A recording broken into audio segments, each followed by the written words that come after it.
Hi, everyone. My name is Sophia Wallace, and I'm an associate professor at the University of Washington. And I'm also the director of the Washington Institute for the Study of Inequality and Race. And I'm today's moderator for the event on race and the 2020 election. This is the second of 4 webinars that WISIR is hosting this academic year that are on contemporary race and politics in the United States. This should be an exciting conversation. There is plenty to discuss. Let me start by welcoming everyone, including our esteemed panelists and all of the attendees, including UW alum, students, faculty, and community members across the country. Thank you to everyone for being here today in what has felt like a very long week, and we appreciate your support for WISIR and your time. I also want to thank all of the staff that have made this event possible, especially the graduate program assistant for WISIR, Rutgers Tobias. 3 days ago was election day, and unlike most election years, we knew that we would have to wait for the outcome. Today, formally, an outcome has not been called. Things are looking close. Many would say that based on current polling and the votes left to be counted, that it looks like Joe Biden appears to be the president-elect. But today we are going to be talking as if that is not necessarily completely certain at this point, although I'm sure our panelists will have much to say about that. And we will be focusing specifically on dynamics of race, ethnicity, and gender in thinking about the 2020 election. Our esteemed panelists today are Professors Bernard Fraga from Emory University, Christina Greer from Fordham University, Junn from the University of Southern California, and Christopher Sebastian Parker from UW.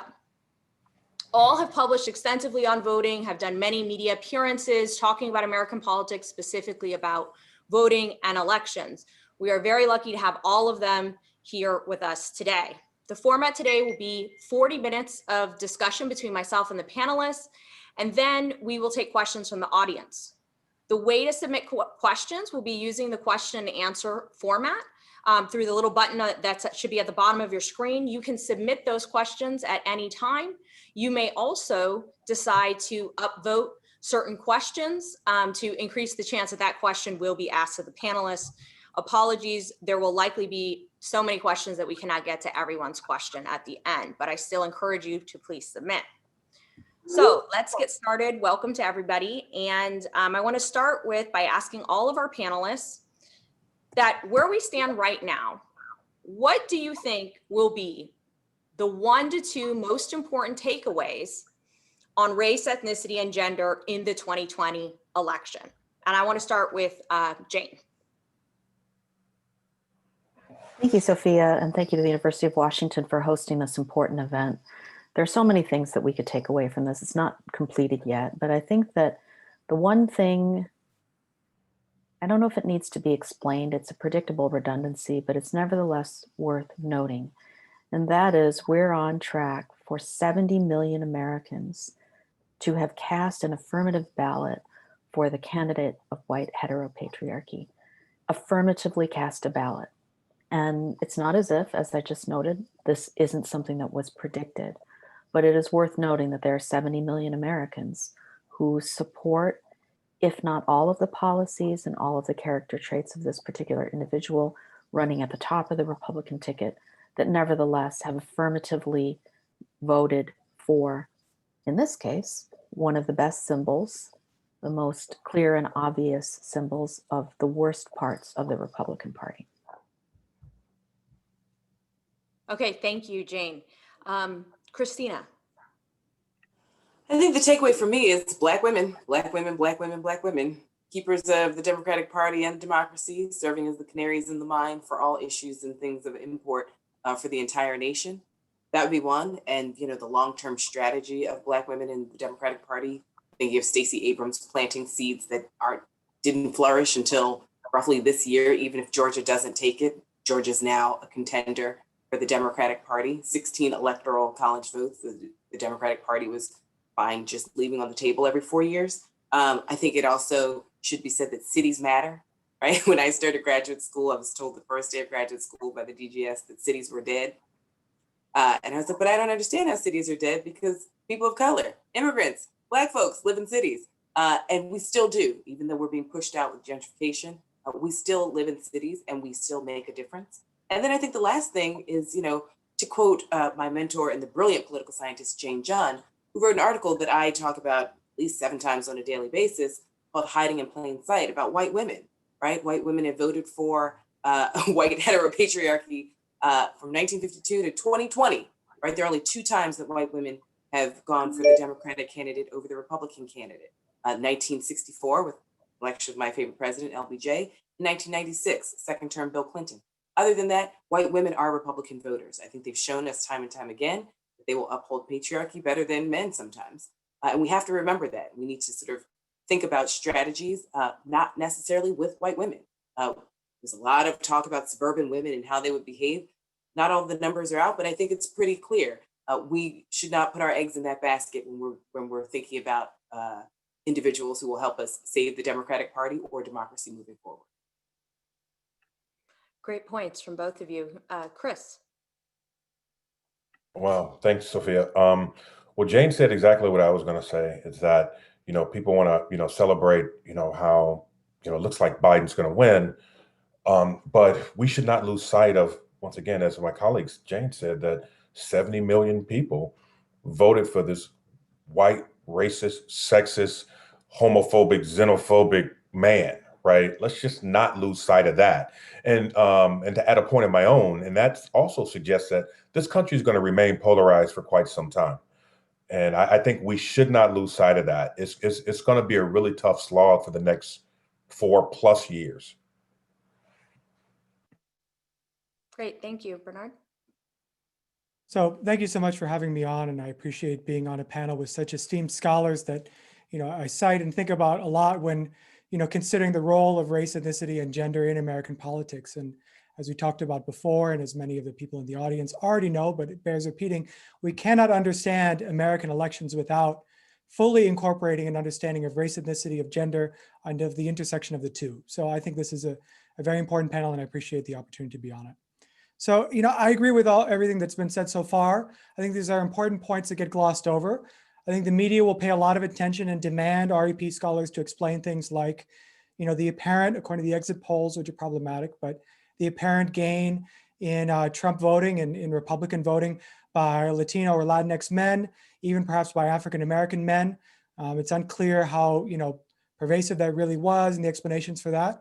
I think that there will be less attention, unfortunately, paid to the continued voting for Trump and the Republican Party of white women, although that should be called out. And clearly, of course, the continued, vast majority of white men voting for Donald Trump, despite the assurances that were received that by nominating a white man, that would not be a problem and that Democrats would be able to win back white working class voters.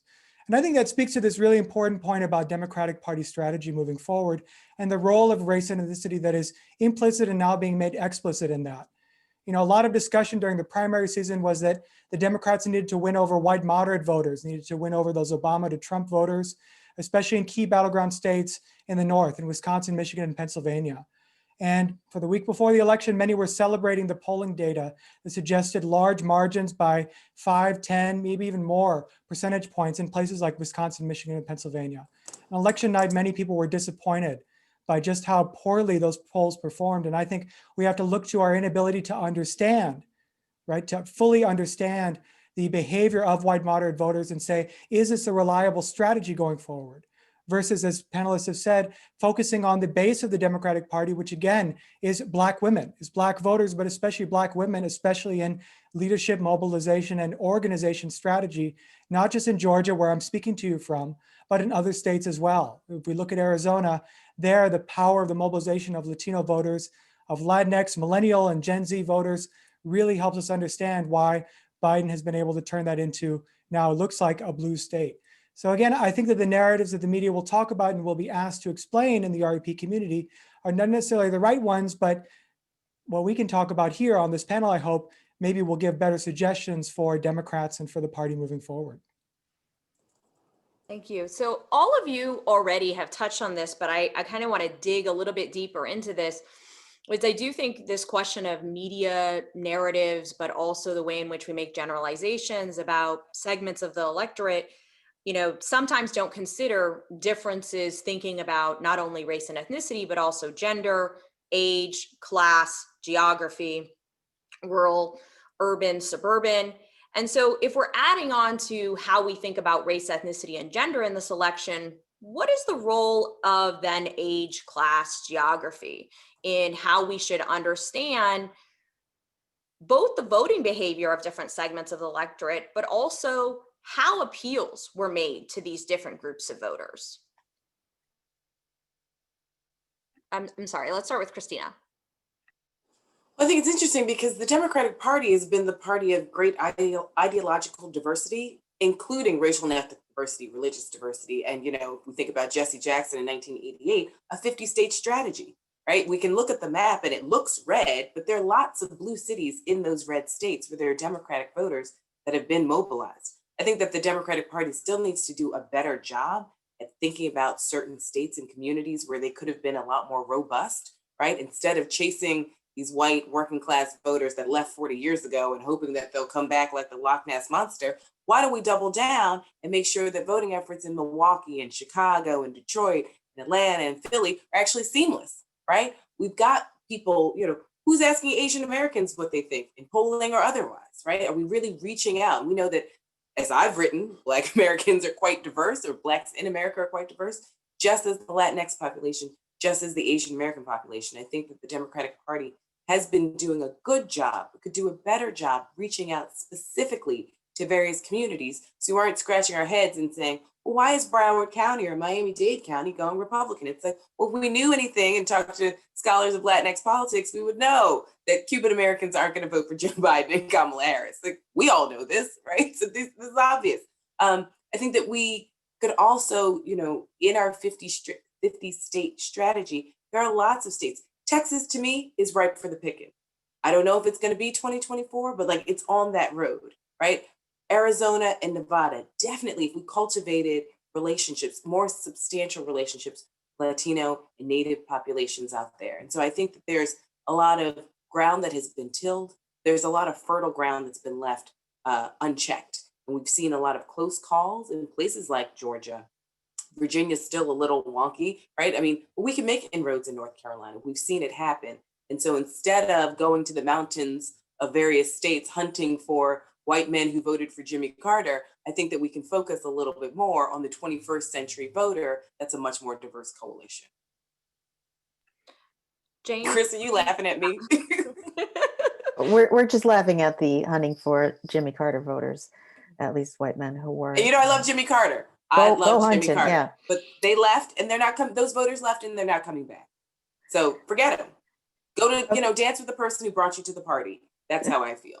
Well, everything she said, plus I'm just going to add on another couple things to think about. And that is, you didn't mention the one variable I thought you'd mention, which everybody uses in political science. And I recognize this is not just a political science audience, but maybe some of you are, and that's education, right? There's a lot of speculation among people, liberal media and otherwise, that the educated people were just going to see the light. But guess what, folks? Not true, right? So even if we have a lot of worry about the exit polls, and yes, we do, if we really thought that high levels of education were going to drive voters, particularly white voters, away from Trump, it didn't. And nothing changed that much. So in addition to age, class, geography, the point that I want to make is that these are all variables that, or what we would call variables, these are all individual level traits in terms of like what your age is, where you actually live, what your level of education is, that are all working heterogeneously as a function of race and gender. So you have to look at race and gender first, and probably also class, because those three are the combined unholy trinity of American politics. As you know, education doesn't get the same amount in income for women as it does for men, for Black people as it does for white people.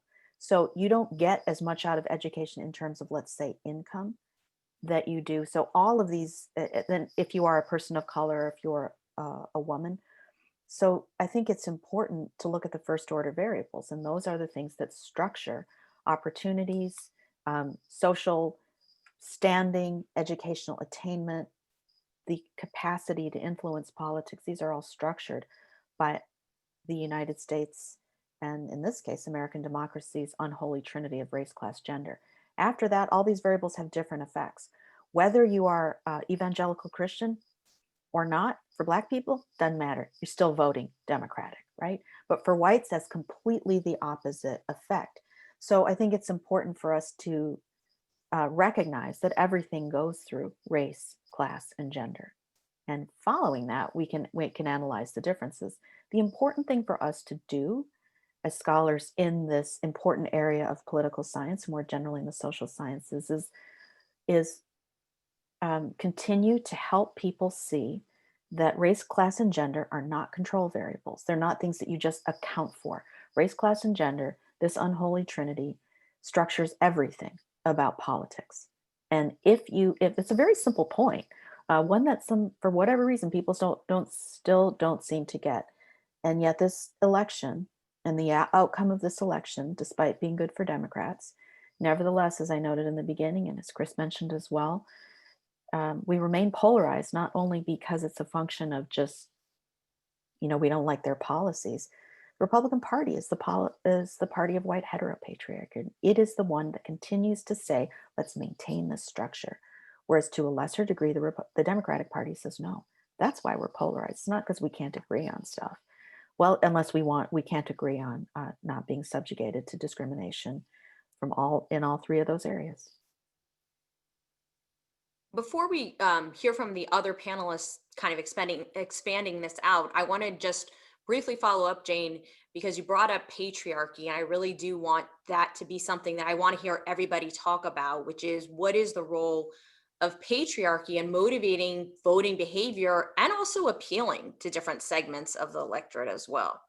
I really think that's an important lens, and one in which in American politics right now, not enough attention is focused specifically on talking about that. So I would like to hear from all the panelists, and then I'll come back to Bernard and Chris to talk a little bit more about age, class, and geography. On patriarchy, I think white women are the best ones to look at. People were like, oh my God, why would these white women support Trump? And then as Chrissy said, oh my God, they've been doing it since we've been gathering data. Why is it that white women decide I'm going to vote for him? Not just him, but Romney and McCain and Bush, all those guys. Why do they do it?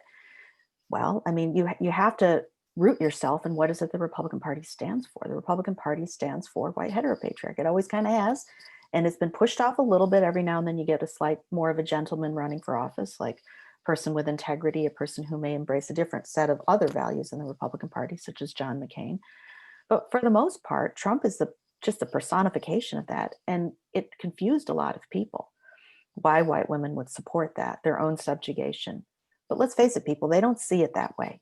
If they see it that way, they have decided to take that fork in the road. They're going to go right. Why? Because they say, look, I know I'm second in sex, but keep me first in race, and I'll go with you. I will lay down when you tell me to, Donald Trump, because you are going to keep the Black people and the Latinx people and all the people of color away from me. So when, for example, and by the way, I'll just note that these invocations to patriarchy kind of didn't make sense to us in the beginning. We're like, why is he talking about Mexican rapists as he's going down the escalator at Trump Tower announcing his candidacy? We were all like, what the hell is he talking about? That is exactly what he's talking about. He's saying, I'm going to put you on a pedestal, ladies, put you in a cage. As long as you're okay being in that cage, I'm putting you on a pedestal. I'm going to protect you. And that is, as all the feminist researchers and scholars would tell you, that's what it means to engage in a protection racket. You take the trade. You take that trade to keep you safe. Now, what I think we have to keep in mind, all these other things that have happened, like when he starts tweeting out to the suburban housewives. I got a lot of calls from reporters saying like, oh my gosh, why is he so irrational? It's a term of derision. I'm like, it's not a term of derision. It's the #1 rated franchise on Bravo. What's the #1 rated franchise on Bravo? Suburban Housewives or New York the Real Housewives of what?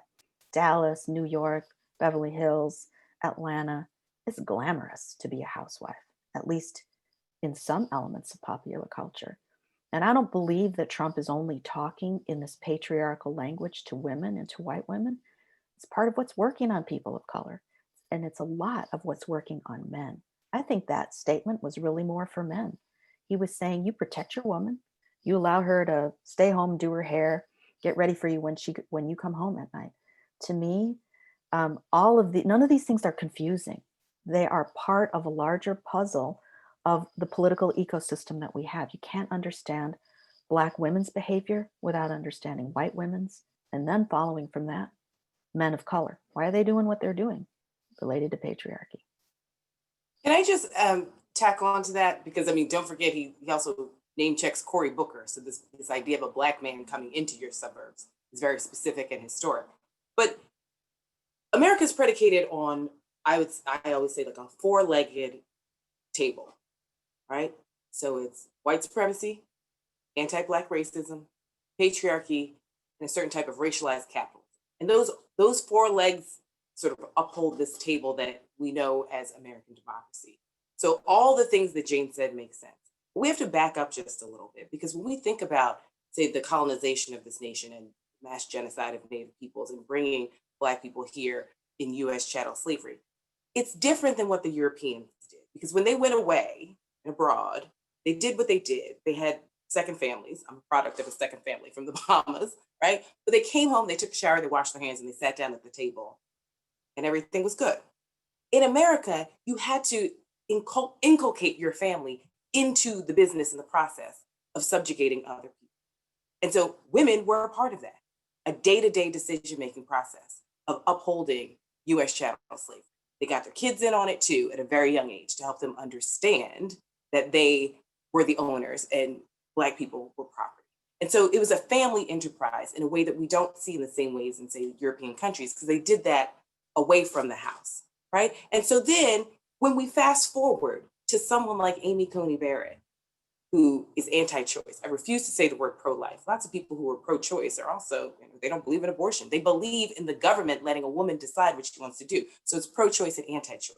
And at the root of everything that Jane said is that because America has decided to put our racial classifications the way they have, we know Brazil has certain classifications and South America has other ways of doing it. But we have decided that one drop makes you not pure, not clean, not good, right? So try as I might, I can't make a white baby. There are only a few people who can, and that's white women, because that's the way white men structured. So this cage that they're in, this pedestal that they're on, is to protect white men, because they're the only ones, white women are the only ones who can make a white man. So they will be abused, but so much. And they know that. They'll be protected at the end because they're the ones that can perpetuate all of this system that they've worked so hard to create. And so knowing that, understanding why white women would vote against their interests, it's like, it's not against their interests. This is a protection mechanism for them and their families because of the way we've structured society. So as certain political scientists, not us, scratch their heads about the behavior, why patriarchy exists across the nation in cities and suburbs and rural communities, it goes back to the root of the foundation of this nation and how white women have been a part of this process. They've been a part of the sterilizations of Native women and Black women, right? They've been the woman who said that that Emmett Till whistled at her, right? And he didn't, and he was castrated and mutilated and shot and stabbed and drowned, right? She's still alive, enjoying her life with her grandkids. Like, that's the legacy of this country in far too many instances. And so when we think about patriarchy and what it can give white women, it is a gift to them. Now it's a cage, but you're protected from the outside that Donald Trump constantly talks about, the MS-13s and the Black men of the world. Cory Booker as a dangerous individual, I don't understand that figure, but it protects them from, the Latinos, the Mexican rapists, the Black folks in the Central Park Five, right? The Black men that come out of the shadows and rape you in the park, right? What is so fascinating to me is that it is wholly irrational for white people to be afraid of people of color.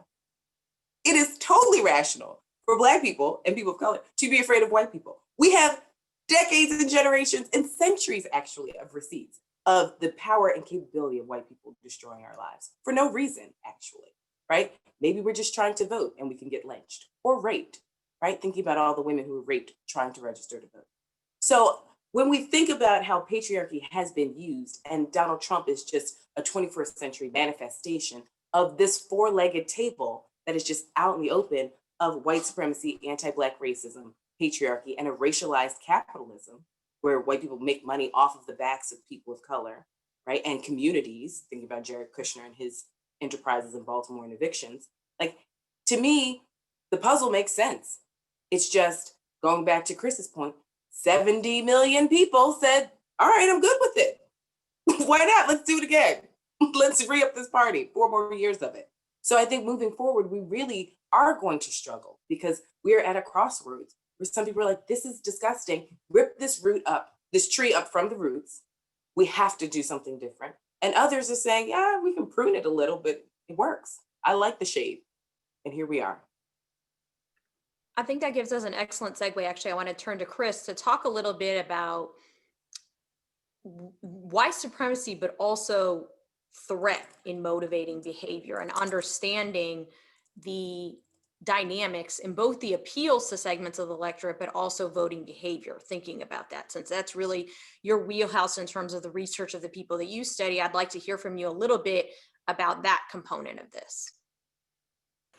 Yeah, thanks. Wow. I mean, coming after Jane and Chrissy, I mean, like, there's nothing left on this bone on which to chew. So I'm glad you threw me one of my own.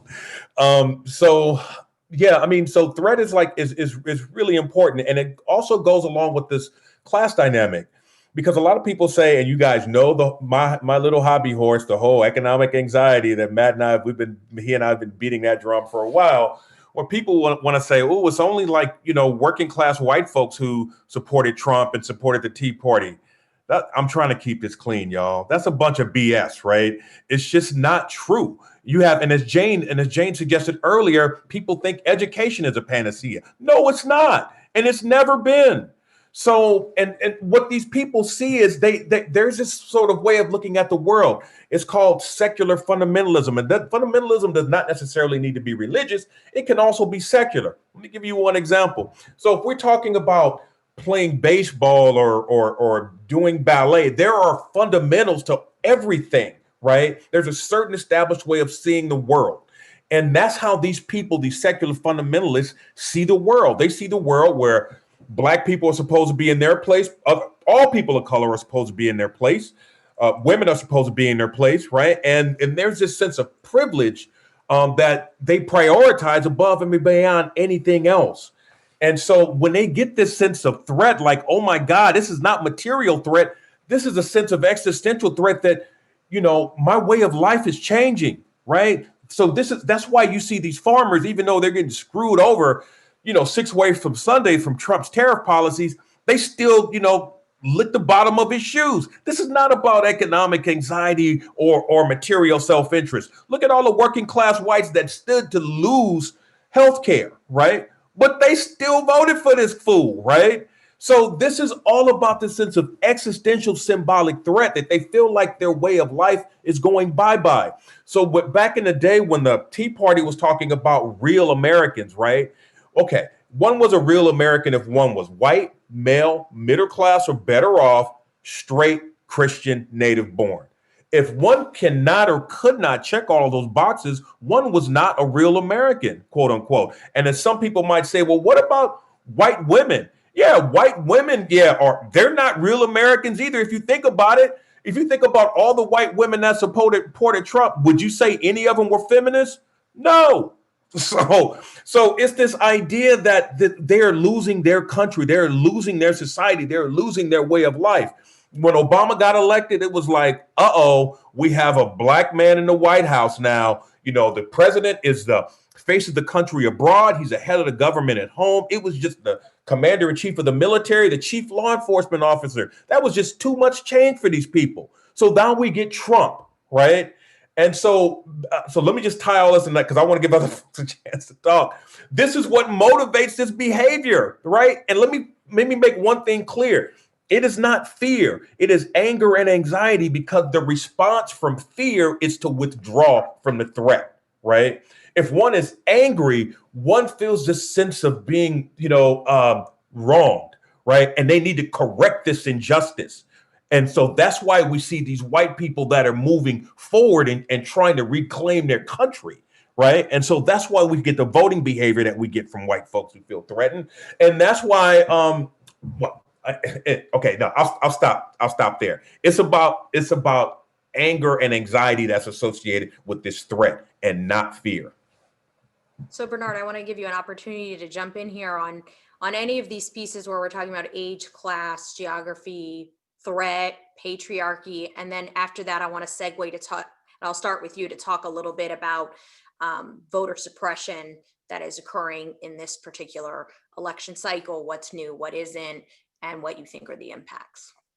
Well, if Chris said it was tough to go after Jane and Christina talking about, really breaking it down in terms of understanding what ails our society, right? From the beginning, the fundamental sicknesses that we're still suffering from because we've had them since the founding, but going after Chris Parker is also very, very tough. So let me just say this, when I was thinking about the discussions of heteropatriarchy, white heteropatriarchy, I was thinking about, again, the narratives that are forming right now about the fact that in the Rio Grande Valley and in Miami-Dade, you saw in those two areas in particular, right, a larger number of Latino or Latinx men in particular, right, voting for and supporting Trump. And when you look at the data, it's still a majority that are not, despite the fact that Trump did every single thing he could to appeal to those groups. Despite the fact that in every single way, right, the rhetoric that he was using, and we know the ideological composition of populations in those areas, including Cuban Americans, right, is so predisposed to be very conducive to that message. And Trump knew that, and that's why he used it, right? There was still some resistance that was much more than the resistance you see from white men or white women, by the way. So I think we cannot separate the institutionalized, at least portions of patriarchy and the way that they operate in our electoral space from race, right? It's really inseparable. It's these things go together, and patriarchy is there to reinforce, right, that racial dynamic. I mean, they're intimately linked, literally intimately linked. So I think that's my thought about that. In terms of generation, which we haven't talked about that much, the thought I had was thinking about youth voters, and we don't have good data yet about youth voter turnout or understanding that. But I think a lot of this came out in the primary. When you think about the Democratic primary, a lot of discussion about the future of the Democratic Party, right? Thinking about Bernie Sanders' candidacy, but also the fact that we had 20 people on a stage, many of whom were under the years of 50 years old. And instead we ended up with a 75, 76-year-old man, white man, right, who's at the top of the ticket in Joe Biden, right? The need to continue pushing after the election, for certainly, right, is something we're going to see from activists who are disproportionately young.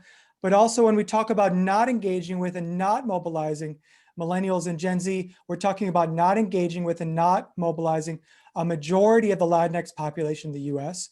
Because of the voting age population, a majority are Gen Z or millennial. We're talking about not engaging a population that is 50% people of color. We're talking about not building the future of the Democratic and increasingly the Republican Party, by the way. Ignoring youth voters is also, right, going to lead to the death of the GOP eventually. It has to, indeed.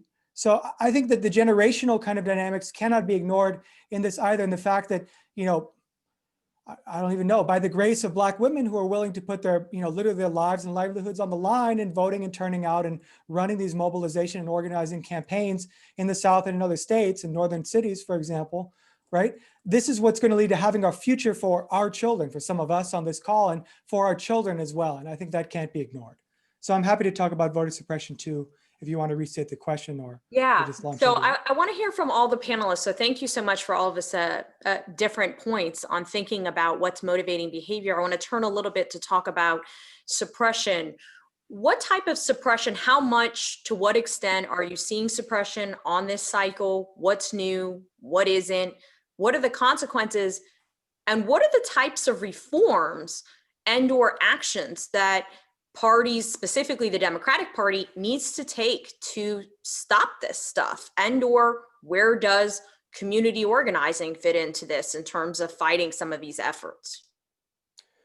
Yeah, so for those of you that have looked at my book, The Turnout Gap, in there, in the summary, there's a chapter on this, I talk about voter suppression. And when I talk about voter suppression in the context of thinking about the persistent, long-term, historical, and contemporary disparities in who turns out to vote, the gap between Black voter turnout, white voter turnout, but also, of course, Latinx and Asian voter turnout and white voter turnout, I say that voter suppression is not the answer. That is not what explains the size and the magnitude of the gap. But I think it's important to keep in mind that when we think about voter suppression, it's not just voter identification laws. If we take an expansive view of voter suppression, then we really have to think about what it means to have the right to vote in this country. Because we've never really had, at least since the progressive reformer movements in the 1920s, the right to vote given to even adult citizens. In the United States, you have to register to vote. To re-register to vote when you move, you have to keep your registration updated, know where your polling place is, cast a provisional ballot if you do make the most minor error, of course, show ID and all these other things, right? But really here we have institutionalized the idea that voting should be as difficult as it is, even in the places where it's easiest. Even in the places where you have same-day registration, you still have to prove and show all these documents to demonstrate that you live where you live, right? So it's not really about, the specific laws that are really on the margins. It's the fact that we make it fundamentally difficult to vote here. We don't want people to vote. Democrats or Republicans, Democrats don't want to rock the boat. They don't want higher voter turnout. They don't want to appeal to the segments of the electorate where we know voter turnout is very low, young people and people of color. They're not getting mobilized. The organizations that are doing that work are not getting funded. They're not the ones being paid attention to.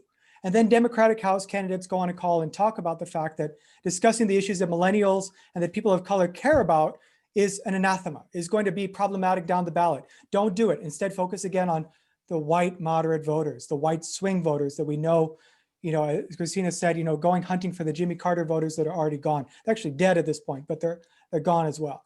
So, I think that when we think about voter suppression, we need to take a much more expansive view of it. And I think when you look at the success in Georgia, for example, of, Stacey Abrams, obviously verified, but also the New Georgia Project, other organizations in mobilization and ensuring that Georgia has some of the highest rates of Black voter turnout of any state, not just any Southern state, despite having oppressive voter identification laws, it makes you see that the real vote suppression is telling people their vote doesn't matter. The real vote suppression is not doing the work to mobilize, is not doing the work of organizing and having both political parties frankly committed to rates of voter turnout that magically, optimistically are in the 60 to 70% range instead of getting everybody to turn out to vote like in every other industrialized democracy in the world. Jane, what do you think about this?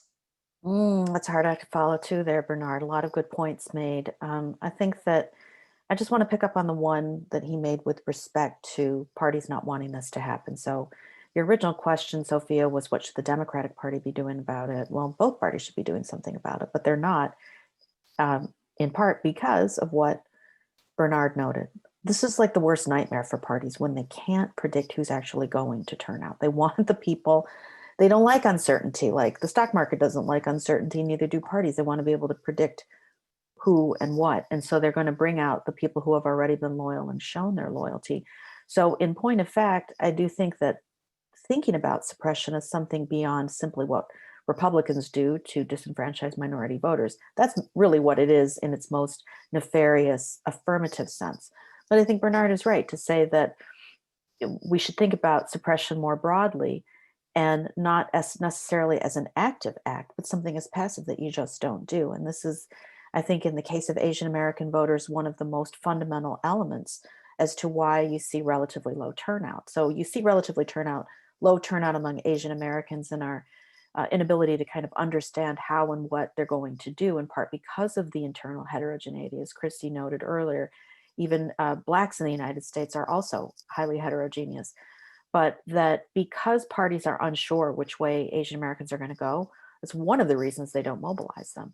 But I'll just give you a point of fact for the state of California. I guess I'm the only Californian or the currently living in California here, but Asian Americans in the population and approximating in the electorate are 3 times the magnitude of African Americans in the state of California. And yet, mobilization strategies for Asian Americans are, I'm not saying it's great for African Americans in California, but it's certainly, we don't see major mobilization efforts occurring in California, and that's on the parties, it's on organizations as well. But we need our version of Stacey Abrams. And eventually, hopefully, she's watching this webinar and doing something about it right now. Sophia, can I just add something really quickly? And I think we have to just remember that, this is our second election that we've gone to the polls without the full protection of the Voting Rights Act, right? So the Voting Rights Act was put in 1965 and sort of implemented in 1968 for a reason. Like, there's a reason why I view the Civil Rights Act of 64, the Voting Rights Act of 65, and the Immigration Act of 1965 as a triumvirate. Because if you erode one, you erode all. And we've seen that over the past few years for sure. Like, this is our second election without full protection. We did okay, but we can only imagine what it could have looked like if we actually had those provisions. And so the suppression that you asked about, I debate with friends and colleagues when they say, this is democracy in action. Look at these lines. Everybody wants to vote. Waiting in line for 5 hours is voter suppression. It is. Because when I lived on the Upper West Side, when I was attending Columbia University, I waited 6 minutes. And if it was 7 minutes, I was apoplectic. Moved from away from the Upper West Side of New York. And now I live with people who look like me. And I voted and it was 2.5 hours. And that was a good line, right? And so I think that we have to really recognize all the ways that voter suppression manifests itself in different communities. I have the luxury of being a professor and going on a day where I didn't teach. Some people are, they don't have salary jobs. They're hourly wage workers and they have to get back to work.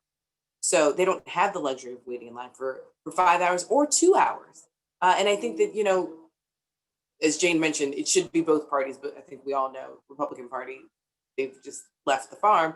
So the Democratic Party also needs to do a lot better at funding social justice organizations that are trying to figure this issue out. I mean, when we think about what Fair Fight has done in the state of Georgia and the New Georgia Project and the Southwest Georgia Project and Project South, I mean, all the things in Georgia, right?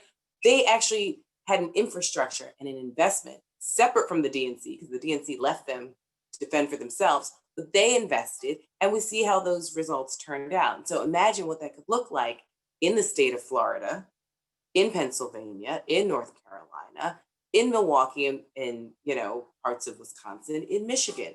Even though they delivered this time, there's no guarantee that they will, because trust and believe when the Republicans do the postmortem, not just of the Trump presidency, but what happened in 2020. They will recognize it's like, well, we need to be a little savvier with the voter suppression next time.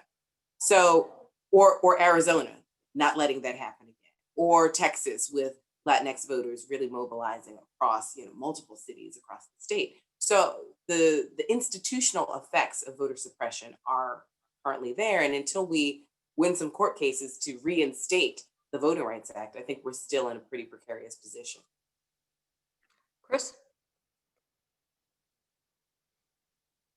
Oh, thank you. Actually, Sophia, I meant at the very end, but hey, I'll take my shot right. Okay. I'll ask another question.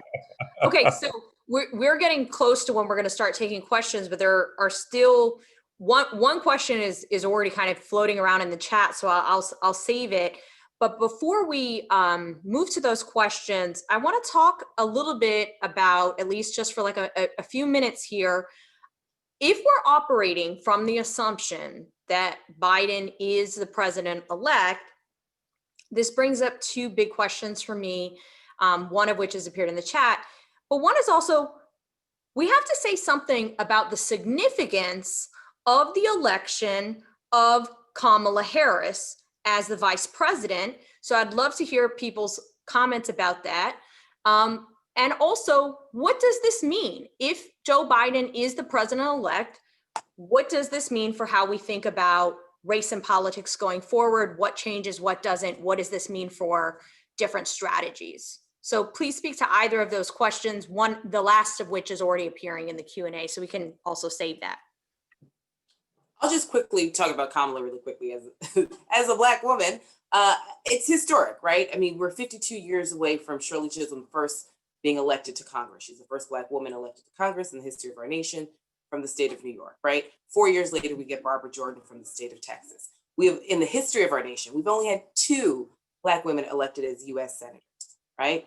Karen Mosley Braun in 1992, and then Kamala Harris. And so when we think about the pipeline to the presidency through the road of governors and senators, we've only had 2 Black women as US senators and 0 Black women as United States governors, right? Because of the theft and grift in 2018 in the state of Georgia and Stacey Abrams. And so it shouldn't be lost on us that Kamala Harris is the children of 2 immigrants, right? She's a Black woman. She's going to be the first, there's a lot of slip between cup and lip, but if the Democrats are successful, She'll be the first female vice president in the history of the United States, right? When we think about her religious background, right, on her mother's side, when we think about her Jewish husband, we've never had a Jewish individual in sort of the top four, the box of four, right? The president and spouse and vice president spouse. So the types of diversity that she represents, we've never had someone from an HBCU, a historically Black college or university, thinking about her, attendance at Howard University, and also Stacey Abrams went to Spelman University. What that means for young people, if you can see it, you can be it, right? And so a whole generation of people who grew up with Barack Obama, a whole generation of kids who then grew up with Donald Trump. There's going to be a whole new level. And it's, we'll focus on, the girls, it's so great for the girls to see it. It's so great for the boys to see it, right? And then one day this country may have someone, a woman at the top of the ticket. I have a feeling in 2024, if it's not Kamala, she'll most likely be primaried, because if we look at the research of Nadia Brown and Wendy Smooth, we know that women get primaried even when they're doing a great job. So we can pretty much assume if she's running, she'll still have lots of challengers. But I think that we should savor this moment, because if we remember when Joe Biden announced that it was going to be Kamala Harris, 2 minutes later it was like, and then AOC, slow down. Let Black women have just 5 minutes in the sun, please, please.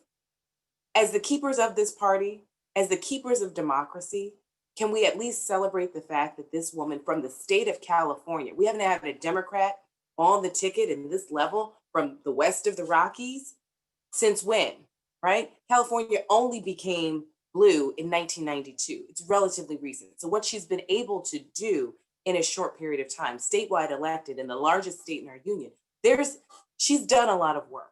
And I think that we should just allow ourselves to savor this moment. I think Indian Americans should allow themselves to savor this moment, right? She brings a myriad of experience and diverse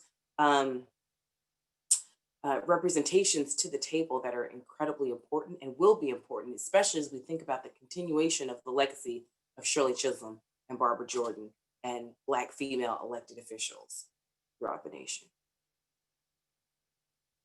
Does anyone want to follow Christina after that? Okay, so what I want to do then is turn then to the questions from the audience, one of which is, based on all the things that all of you have said about different dynamics in this election, how does this translate to campaign strategies moving forward? And how does it translate to what the Democrats or the Republicans pursue as their policy agenda? Like, what changes from now, if we're assuming that it is Biden?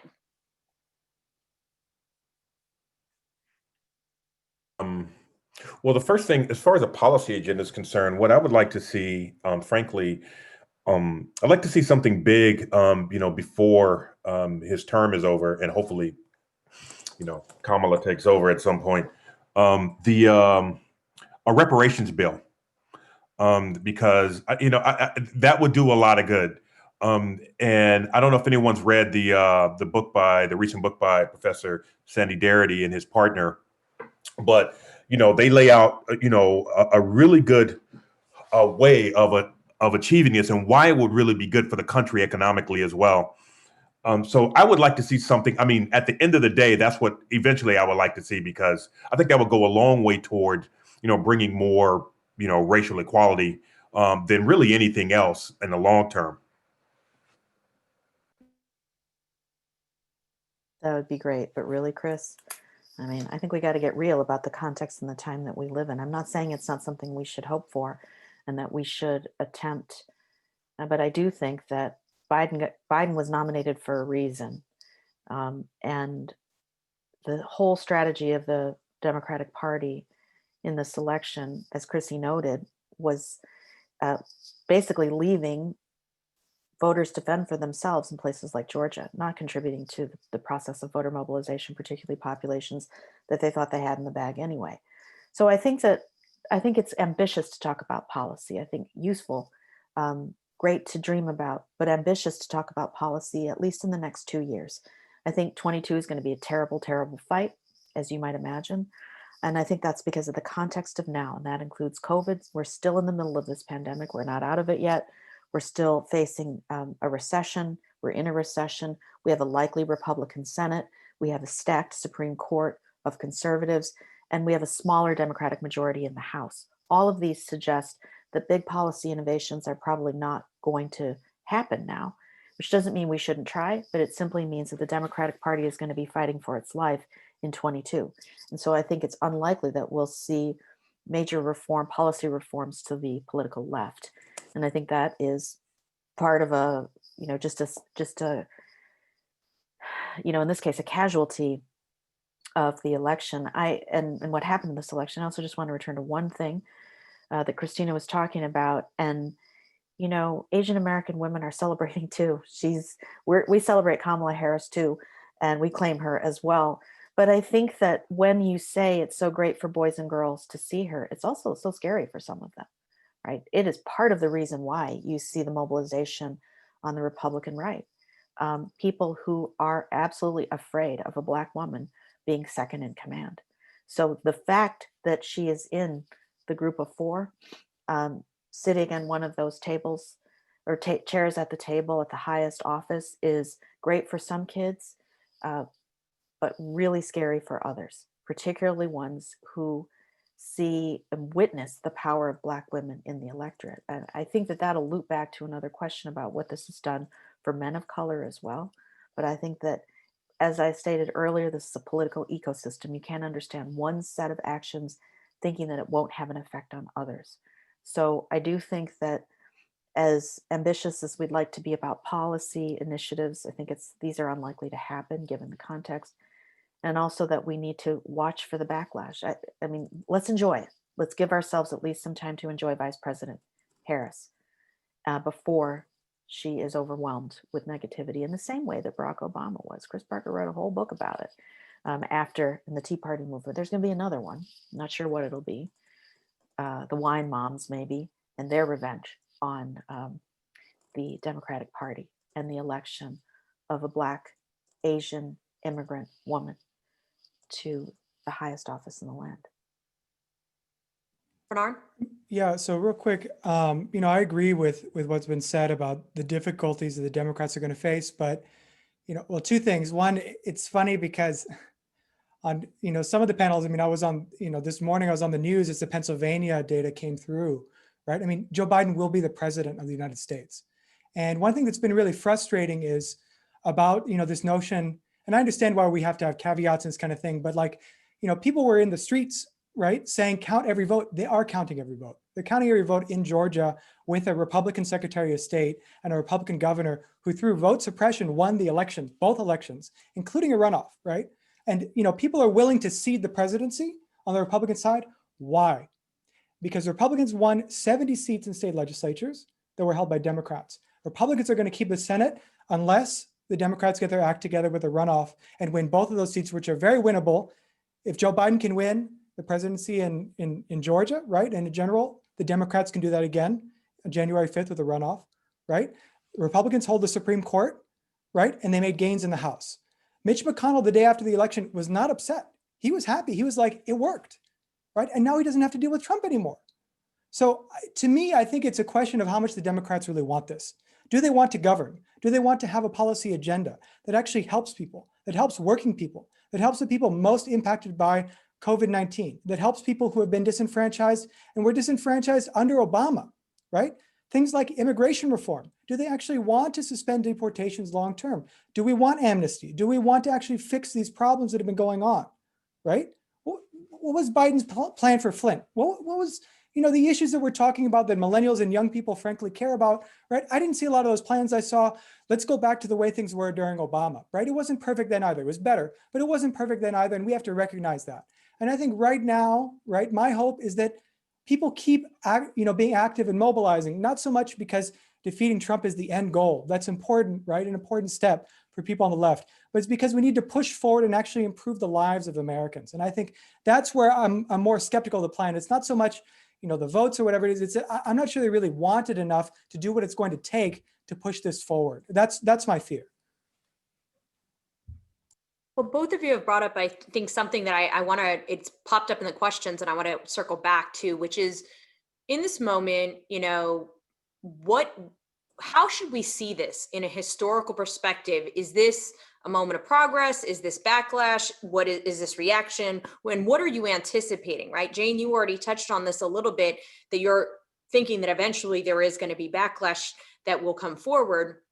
And so how do we think about that? And what does that mean for what we might imagine, I guess, is actually possible under a Biden presidency in the near term, particularly if we're stuck in this sort of framework, thinking about how much it's going to take even just to get back to status quo from pre-Trump, then what does that mean in terms of what we can realistically think is going to happen?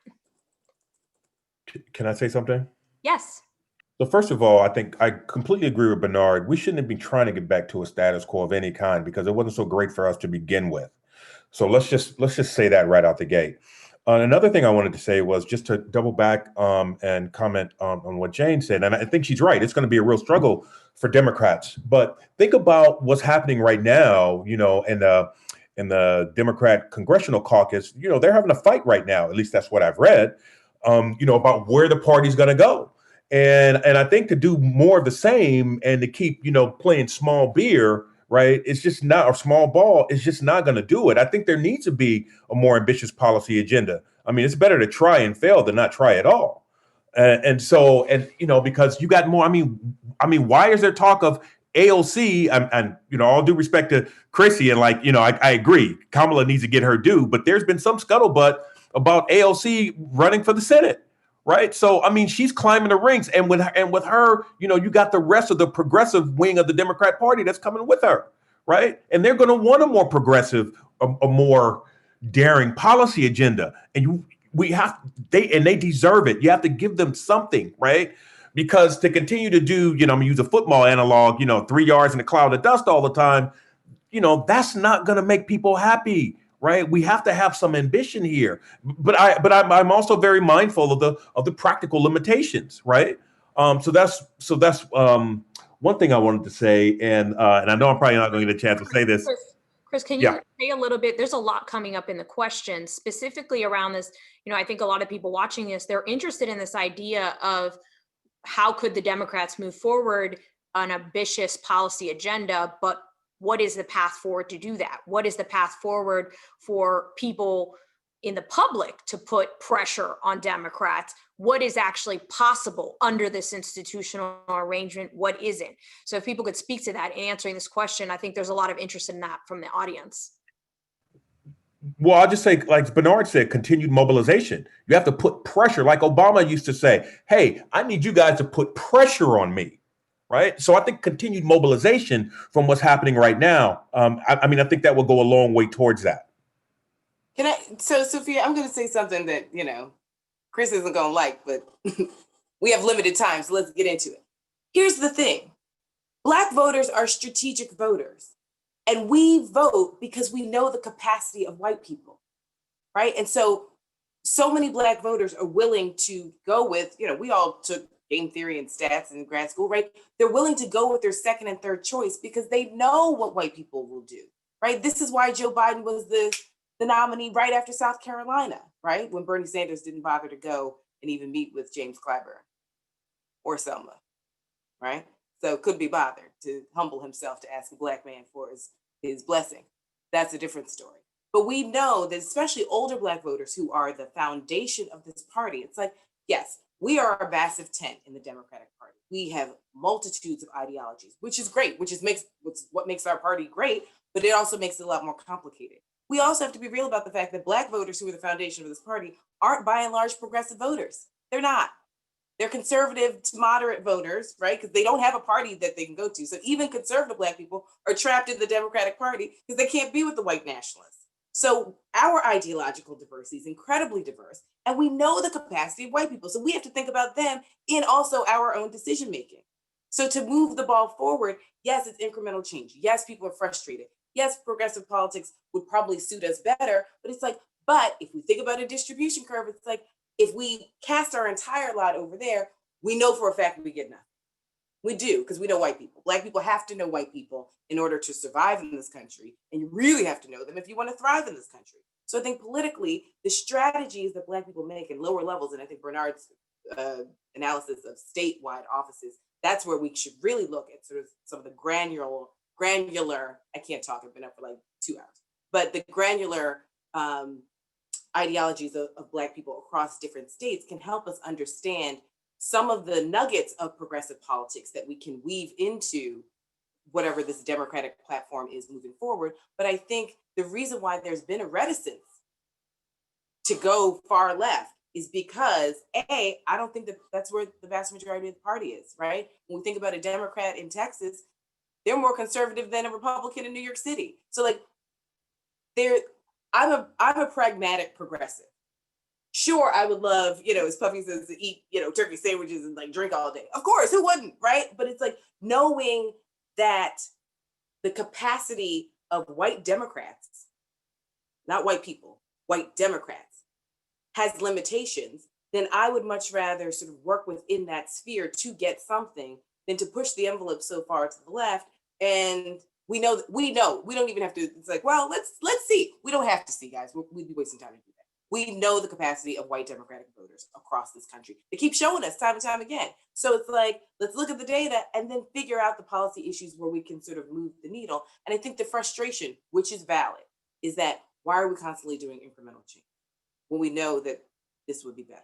What is the point of this incremental change? And it's like, well, because we can't seem to get rid of white supremacy, patriarchy, anti-Black racism, and capitalism, right? So I hear what you're saying, but I think we also have to give a lot of credit to the strategies that Black voters employ every time they go to the ballot box, because they can't just vote for their own interests. They have to constantly think about what their white neighbors are doing in their own party. I want to give Bernard and Jane a chance to jump in very briefly before we have to wrap up. Real quick, yeah. I mean, I think that's right. I think that we saw that play out in the primary. The pragmatism, right, of African-American voters is born of necessity, right? It has to be that way because otherwise you get nothing, right? You get absolutely nothing. And the Democratic Party already gives African-Americans very, very little, right? So I have to make the gains where you can. But I just, looking at the example of Georgia, I just feel like there's another path, right? I just feel like there's a way of not having it all, but having a lot of it, right? And it requires ceding power.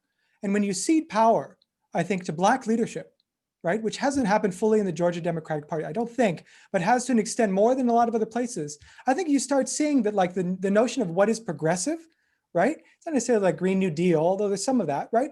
But it's a lot of things, like criminal justice reform, right? That actually are favored by, some, I would say certainly majority of white progressives and young people, but also younger people of color, if not all, like African-American and Latinx communities in terms of the majority. So I think there are opportunities here. We just have to expand a little bit beyond the kind of name calling that I think is what happens, frankly, among white, moderate to conservative elected officials and older elected officials as well.